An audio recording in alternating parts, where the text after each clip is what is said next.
AITA for finally telling my 19-year-old son the real reason I divorced his dad after years of keeping a secret? That was the question echoing in my head when this whole thing came to a breaking point. My son, Liam, 19M, recently turned 19, and in the middle of his birthday week, he once again brought up the question he's been asking me on and off since he was 13. Mom, why did you really divorce Dad? For years, I had avoided the truth. I had repeated the standard script divorced parents give their kids. We grew apart. It just happened sometimes. It wasn't your fault. I thought I was doing the right thing by protecting him. Children don't need to carry the weight of their parents' broken marriage, right? But now, at 19, Liam isn't a child anymore. He's a young adult, someone who has been through enough in life to form his own judgments. And part of me wondered, maybe he deserves to know the truth. But before I could ever decide whether telling him was right or wrong, I need to go back to where all of this began, because the divorce wasn't about a simple falling out of love or drifting apart like we claimed. It was so much messier, darker, and heavier than that. When I was in my mid-20s, before Liam was born, I experienced a miscarriage. That baby was supposed to be my first child. The loss hit me harder than I could have ever imagined. I spiraled into depression, and at my lowest point, I even attempted to take my own life. I didn't tell many people about that attempt. It wasn't something I wanted to be defined by, but it was real. I was drowning, and everything felt like it was falling apart. As if the miscarriage wasn't enough, tragedy struck again. My grandfather, who I was incredibly close to, passed away not long after. He had been my anchor, someone I confided in since childhood, and losing him was like having the ground ripped out from under me. I wasn't rational back then. My grief turned into anger, and I misplaced that anger on my grandmother. She had never hidden her disdain for her husband. She resented him openly throughout their marriage, and in my fragile mental state, I lashed out at her, even accusing her of somehow being responsible for his death. I know now that it was unfair and wrong, but at that time, grief made me irrational. Eventually, I got help. I entered treatment, went through therapy, and with time, I got better. I learned to live with the miscarriage, to grieve my grandfather properly, and to come to terms with how misplaced my anger had been. When I met Ryan, now 44M, I thought he was the kind of man who would stand by me through anything. We fell in love, and when Liam was born a few years later, I felt like I had finally climbed out of the pit and built a new, hopeful life for myself. By the time Liam was 9 years old, my mental health was steady, our marriage looked solid, and from the outside, we seemed like a normal family. But life has a cruel way of bringing back shadows just when you think the sun is out for good. That was when everything started to unravel. The marriage, the trust, and eventually the family we built. But before I jump into that part, I want to pause here. Because everything that happened later, every argument, every suspicion, every betrayal was filtered through this lens, my history with depression, grief, and recovery. It shaped how Ryan saw me, and it shaped how I saw myself.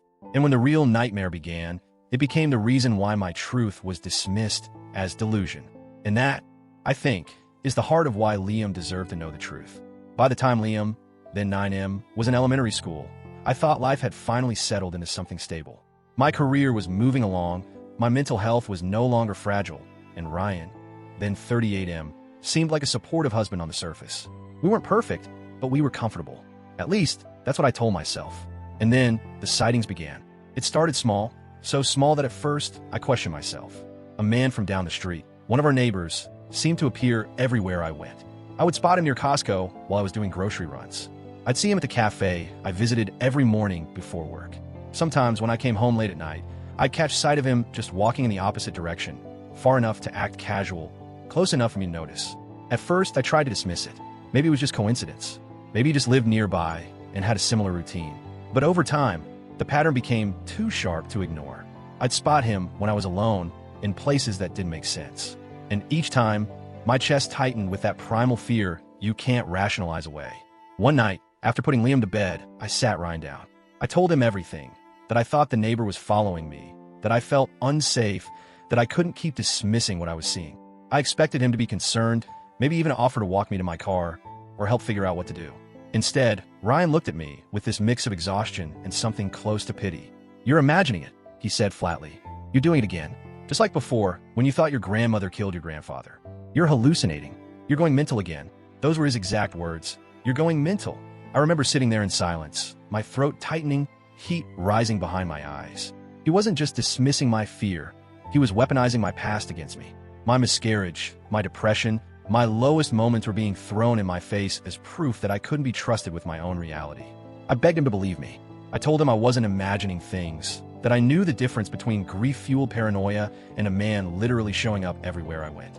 But Ryan just sighed, told me to dial it down, and suggested that maybe if I got more rest, the feelings would go away.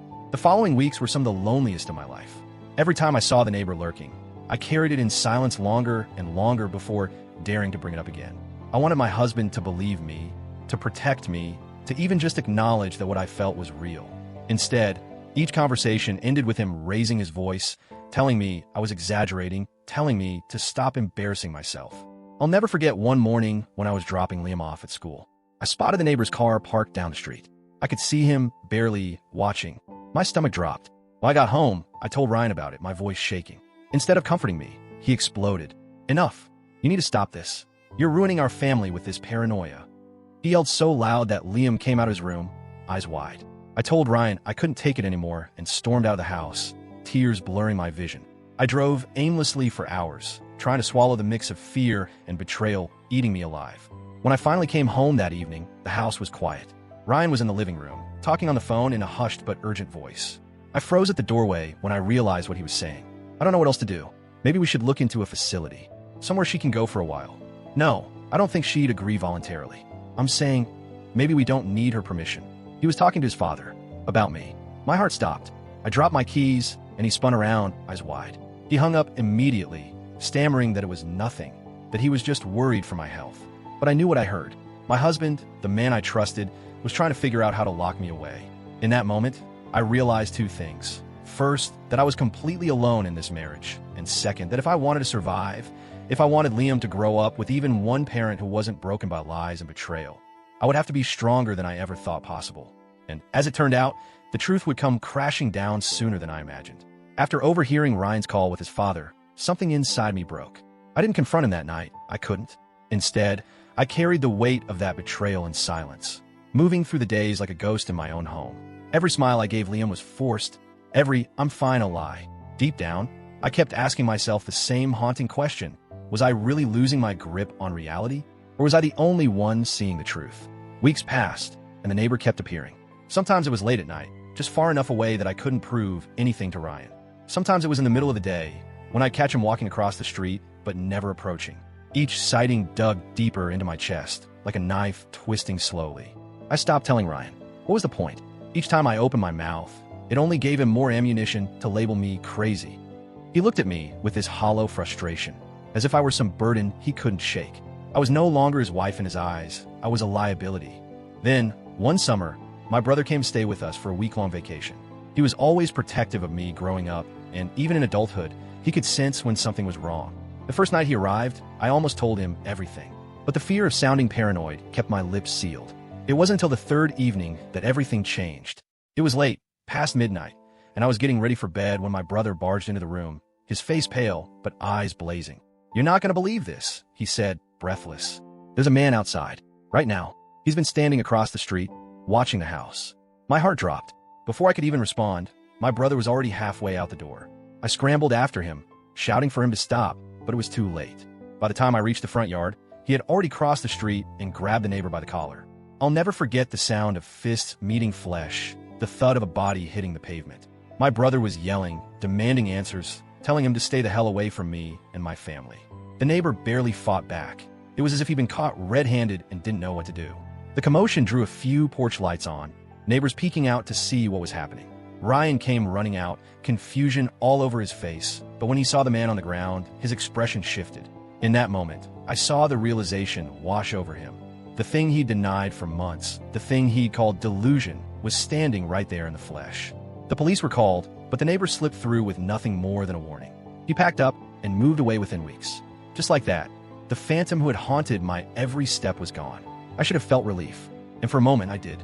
But underneath that fleeting peace was something far heavier. Rage. Rage at Ryan for dismissing me. Rage at him for making me doubt my sanity. Rage for the nights I lay awake, terrified and alone, while the man who promised to protect me plotted ways to lock me away. When the dust settled, Ryan tried to apologize. He told me he was sorry for not believing me, sorry for calling me crazy, sorry for even entertaining the idea of putting me in a facility. He held my hands, his eyes glassy, saying he just didn't know what else to do, that he thought he was protecting me. But I couldn't see protection in what he did. I saw betrayal. I saw weakness. I saw a man who would rather paint me as unstable than face the reality that his wife was in danger. From that point forward, our marriage was fractured beyond repair. I stayed, for Liam's sake, but something inside me had shut down. I couldn't unhear that phone call. I couldn't unfeel the loneliness of being disbelieved when I needed my husband most. I tried, God knows I tried, to make it work. I told myself that maybe for Liam's sake, I could pretend. But pretending isn't the same as living. And no matter how much Ryan wanted to erase what happened with apologies, the truth had already sunk in too deep. The neighbor was gone, but so was the trust. And without trust, love is just a hollow shell waiting to collapse. After the night my brother caught the neighbor lurking outside our home, the house felt eerily different. The man who had haunted me for so long was gone, but the scars he left behind remained. The relief was temporary, fleeting, like finally waking up from a nightmare, only to realize the damage it caused didn't vanish with the morning light. Ryan tried to pretend like everything could just return to normal. He became overly attentive in the weeks that followed, as though flowers on the counter and soft apologies could erase the words he'd once spat at me. "You're going mental." He told me he was sorry, over and over. Sorry for doubting me. Sorry for making calls behind my back. Sorry for not seeing what was right in front of him. But apologies are fragile things when trust has been shattered. Every time he spoke the word sorry, I heard the echo of his phone call, the way he plotted to have me institutionalized without my permission. Every time he touched my hand, I felt the absence of his support when I needed it most. I wanted to forgive him. For Liam's sake, I tried to forgive him. Our son was 9 years old then, bright-eyed, endlessly curious, and already so sensitive to tension around him. I thought that if I could just hold on a little longer, maybe I could keep the image of family intact for him. Kids deserve stability, right? So I stayed. But staying didn't mean healing. The silence between Ryan and me grew heavier with each passing day. We went through the motions, school drop-offs, family dinners, birthdays, holidays, but beneath it all, the marriage had become hollow. We no longer laughed together. We no longer shared secrets in the dark. The intimacy that once bound us had dried up, leaving only the shell of partnership. And the worst part? He knew it too. Sometimes late at night, I'd catch him staring at me across the room, like he wanted to say something but couldn't. Other times, he'd bury himself in work, pretending everything was fine. We were actors in a play neither of us wanted to perform, keeping the curtain up for an audience of one. Our son. Years passed in this fragile limbo. Liam grew older, sharper, and though he never told him the truth, he sensed it. Children always do. He'd sometimes ask why we seemed so distant, why we didn't laugh like other parents. Just busy. But deep down, I knew he wasn't buying it. By the time Liam turned 13, I couldn't do it anymore.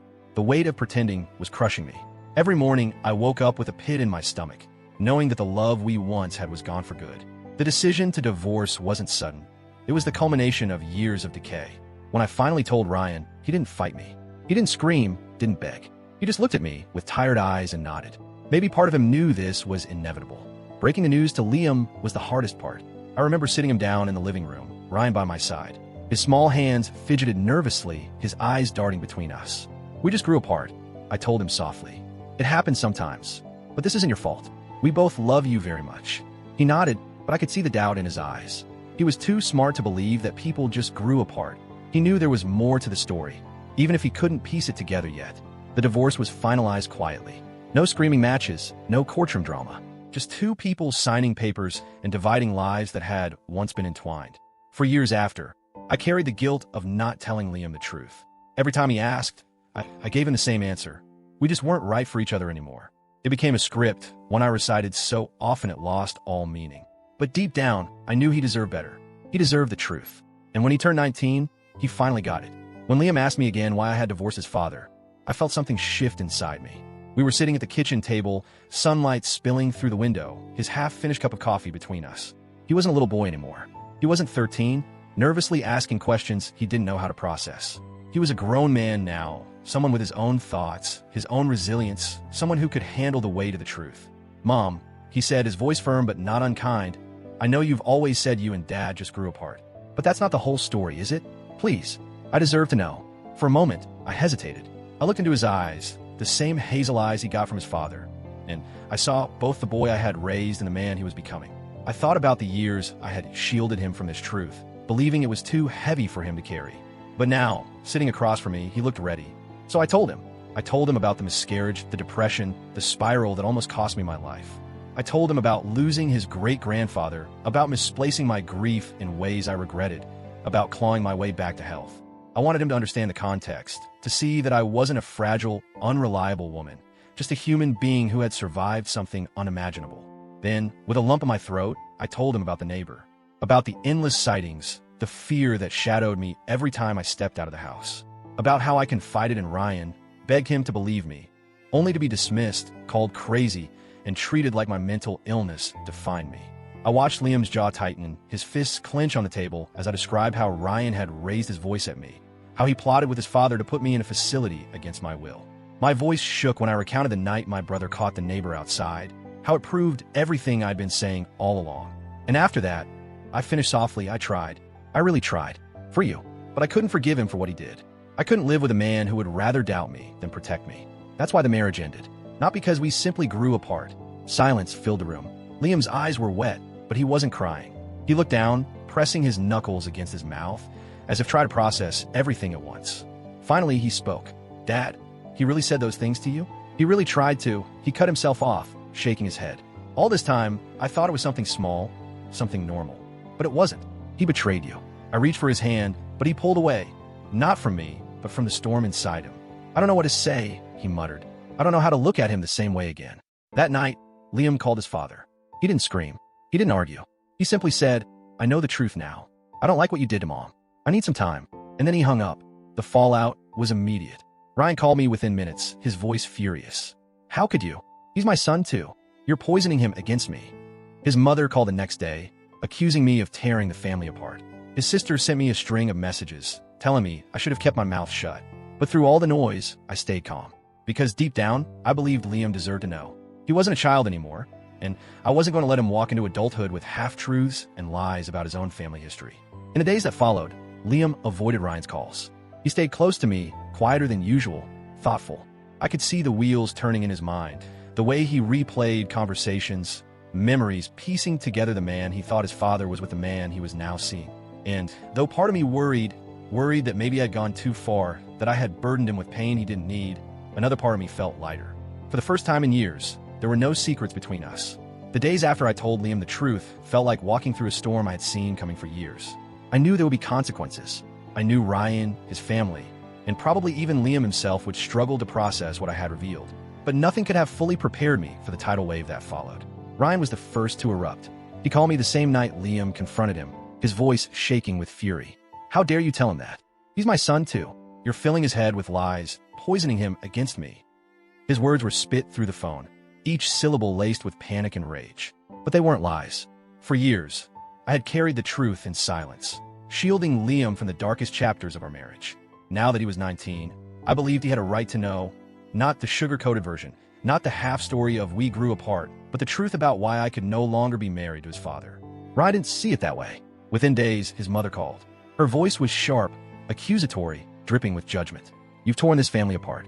Liam is turning his back on his father. And it's because of you. How could you burden him with your bitterness after all these years? His sister followed soon after, sending me messages that ranged from guilt-tripping to outright hostility. You should have kept your mouth shut, one of them read. Do you want Liam to hate his father forever? Is that what you wanted? I stared at those words on my phone, wondering if they even understood what I had endured. Did they know what it was like to have your reality dismissed, your fear labeled as madness, your trust shattered by the very person who was supposed to stand beside you? To them, Ryan was still the charming, steady man he showed to the outside world. To me, he was the husband who tried to silence me, the father who nearly convinced our son's mother that she was insane. And then there was Liam. He didn't lash out at me, didn't blame me for finally telling him the truth. Instead, he withdrew into himself. He stopped answering his father's calls. He ignored the endless texts, the voicemails that piled up. The only thing he said to Ryan after that was a short, almost cold message. I know what happened. I don't like what you did. I need time. Those words cut Ryan deeper than any argument ever could. I could hear it in the desperation of his later calls to me, the way he begged me to fix things, to tell Liam the truth wasn't so black and white. But I didn't intervene. It wasn't my place to mend what Ryan had broken years ago. At home, Liam was quieter. He spent hours in his room, sometimes coming out with red-rimmed eyes, sometimes with a blank stare that said he was replaying everything he'd ever known about his father. Once, I found him sitting at the kitchen table in the dark, his head in his hands. I don't know how to process this, he admitted. I feel like half my childhood was a lie. I thought Dad was different, and now I don't know what to believe anymore. I told him the only thing I could, believe what you feel. It's okay to take time. It's okay to be angry. You don't have to rush forgiveness, and you don't have to hate him either. This is your truth to carry now, not just mine. And maybe that's where the guilt still lingers. Did I put too much on his shoulders? Did I rip away the illusions too soon? He's 19, an adult by law, yes, but still young enough to crave stability. Did I rob him of the chance to keep seeing his father as a hero, even if that hero was built on lies? Ryan and his family call me selfish. They say I've ruined his relationship with his son. But when I look at Liam, I don't see a ruined bond. I see a young man finally free to make up his own mind, with the full picture in front of him. So here I am, telling this story not because I want pity, but because I genuinely don't know. Did I do the right thing? Should I have kept my mouth shut and let my son keep living with half-truths? Or did he deserve to finally know why his parents' marriage really ended? I don't have the answer. Maybe I never will. But one thing is certain. Once the truth is spoken, there's no taking it back.